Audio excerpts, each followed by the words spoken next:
Hello, welcome back to Doing Bart Things, and in a hopefully very quick video, we're going to go over the RTX 4060 release. The reviews got released today.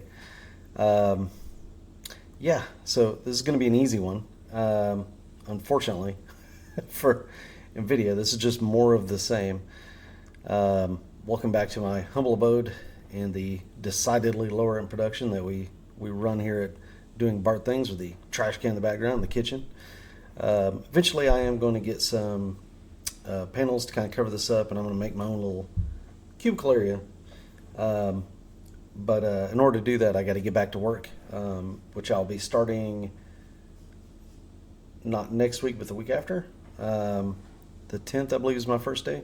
So we've got to get that underway. A little bit of money coming in to allow me to have some frivolity and change some things up. But anyway, that's neither here nor there. Let's talk about this video card. We now kind of have the full line of Nvidia products. Maybe we get a 4050 sometime, but God, I hope not, because basically there's nothing performance-wise left on the table that really matters for anybody. So this video card, and you can see there's a bunch of reviews here, and I will summarize. It is actually faster than a 3060. It's probably good enough that if you were looking at 3060 performance, then in a complete vacuum, okay, complete vacuum, it would make a little bit of sense. We don't live in a complete vacuum, though.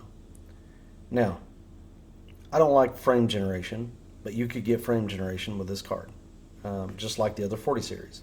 I don't like that. I don't think that I think that just introduces lag. It's not frames coming from the game engine itself, which is, I think, silly. It supports DLSS 3, so it sort of is like, well, if it's just a feature set you just need, then that's fine. But it's $300. It is decidedly slower than the 4060 Ti,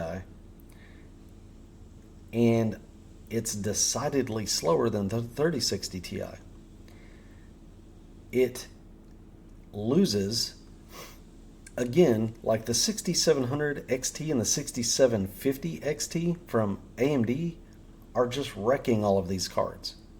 They just, for the value, they are just faster cards. Even in some situations where ray tracing is turned on, which AMD cards do not do ray tracing as well. And as a matter of fact, the 7000 series, I think, does ray tracing a little bit better than the 6000 series.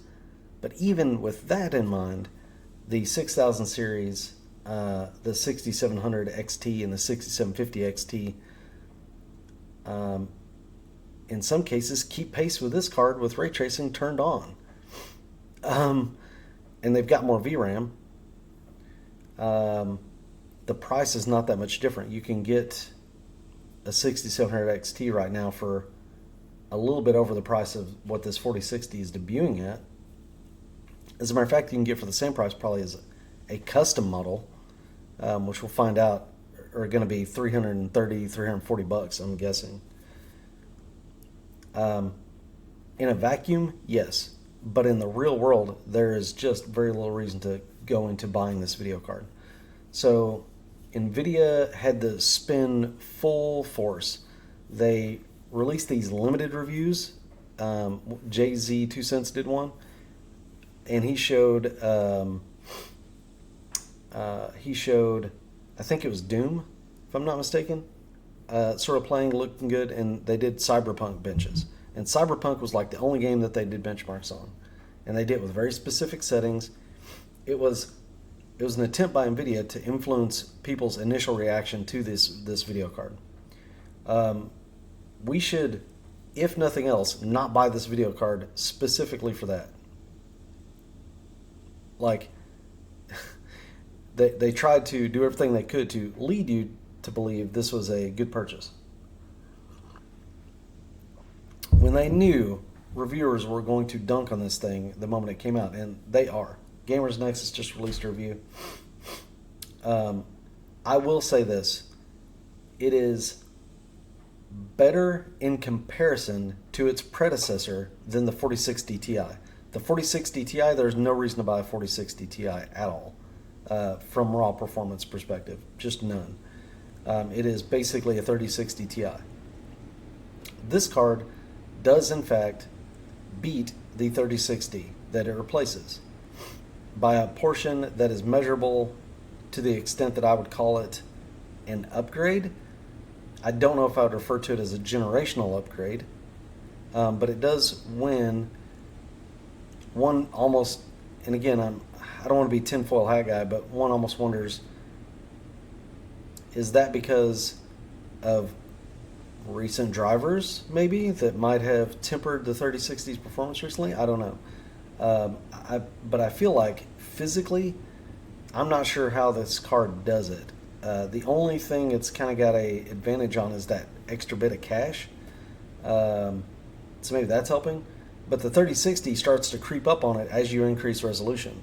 So the lack of bandwidth that this card has due to its small data path is absolutely hampering the hell out of it. And that's something that I've seen in the reviews and stuff that I've watched. It makes sense. That's what's on paper that would happen with the physical specifications of this card. So basically, it's not a card I would recommend to buy. If you want an RTX card, 4th gen, I think you need to, at a minimum, start looking in the 4070 area and be ready to pay the premium for that. And up. Those cards will at least give you raw performance that is enough of an upgrade to where it's at least something meaningful. And I hate to say that because the 4070 is a dud card. Like, it is not great. AMD's got stuff for around the same price that wallops it when you're not considering frame generation. So something about power. I found this interesting, and in past videos, I had a commenter, which awesome, like I love comments. I don't get very many. Someday maybe I'll have too many to even respond to, but that's not today. That talked about power consumption. So, and the comment was, power consumption over time would cost more on a card that eats more power, is less power efficient. Which is true. However, Nvidia tried to play this off. They tried to make the case that you could save money and have a similar or better performance out of this card than the previous 3060. When a video card company resorts to looking at power consumption in the budget range to sell their card, you know that, like, the wheels have fallen off. Here's the difference. Over 4 years of a 10 to 20 hour gaming a week on average, over 4 years, you can expect to save this amount. Yeah. So if, like, the, I don't know, extra $65 over a 4-year period means something to you, then sure, go ahead. But it doesn't for 99% of the folks that have enough money to plop down $300 on a video card. This doesn't matter. This does not matter at all. What matters is being able to get enjoyable frame rate from the game you play, I think, more so than this. I don't know. It's not enough to be a consideration. You're going to pay electricity costs to run a computer, period. You can minimize that, but that's, I mean, maybe buy a laptop instead. What are you building a desktop for? Go get a laptop. If you're worried about power consumption. So the reason why it doesn't really matter is because the truth is, when you look at the actual power that's being used while gaming, it's not very different. It's not. In order for the 4060 to get to that level of performance, like let's say the 4060 on average in a game is 10% faster than the 3060, right? Okay. The 3060 may be running like, you know, what? They don't take the max amount of wattage to just run a video game. Maximum wattage is like what happens in a benchmark when it's being stressed to the nines. So let's say in a video game it's taking maybe 50 watts, and the 4060 is going to take 45 watts. Like, it's, what I'm trying to say is, I don't know if that's a number or not. Like, I'd have to go look. But what I'm saying is, like, that's what's actually happening. I think hardware. I think this is a Gamers Nexus's review that pulled this up on. I thought they had a different comparison. Yeah, here you go. So, like, for example, video playback, right? The difference is in maximum power. But if you look at the 3060, like it's taken 13 watts for video playback power, where this is 11 watts. Idle power, average gaming power. So it's, you know, like, it's not, in your average use case scenario, it's not going to be that much different. And you saw from this other chart, or this other, which this is provided by Nvidia, okay? This is Nvidia trying to make its best case it can make for you to buy this video card. That's what I want you to understand. It's trying to make a performance to power argument over cards that don't use power anyway. Very telling. Very telling. This card has no life.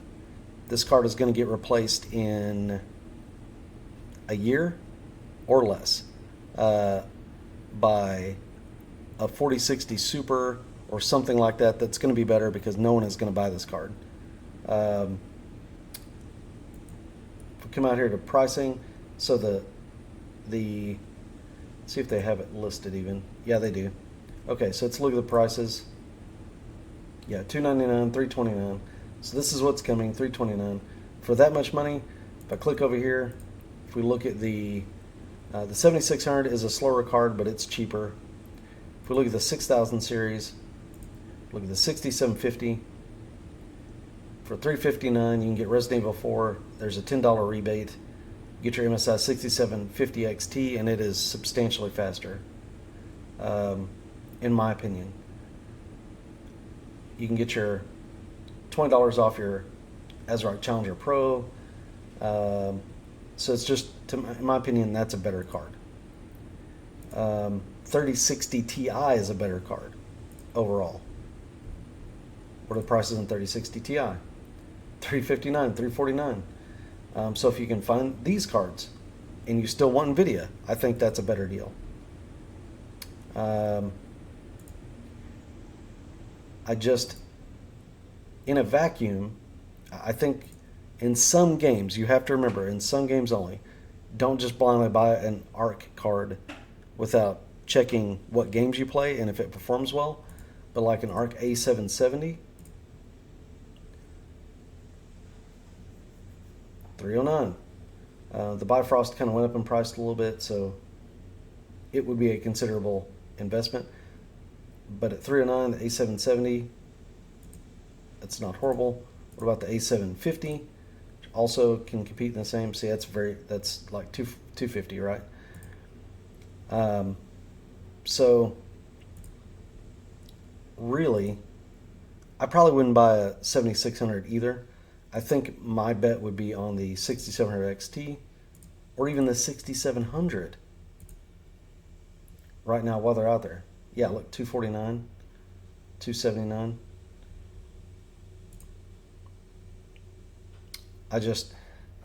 The 4060 and the 4060 Ti, they were dead on arrival.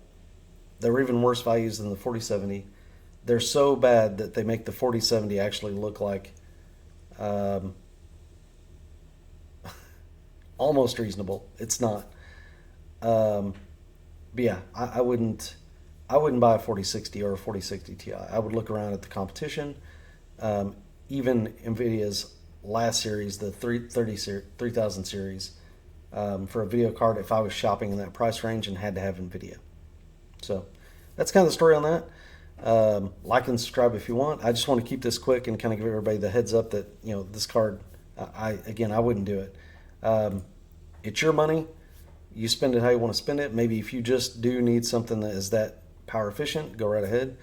But the key is it will not save you much money over a long period of time. From a heat generation standpoint, maybe, you know, if you have a really small system, then that might be advertising to you, but you're paying a premium for less performance. So there you go. All right, guys, have a good week, and we will talk to you later.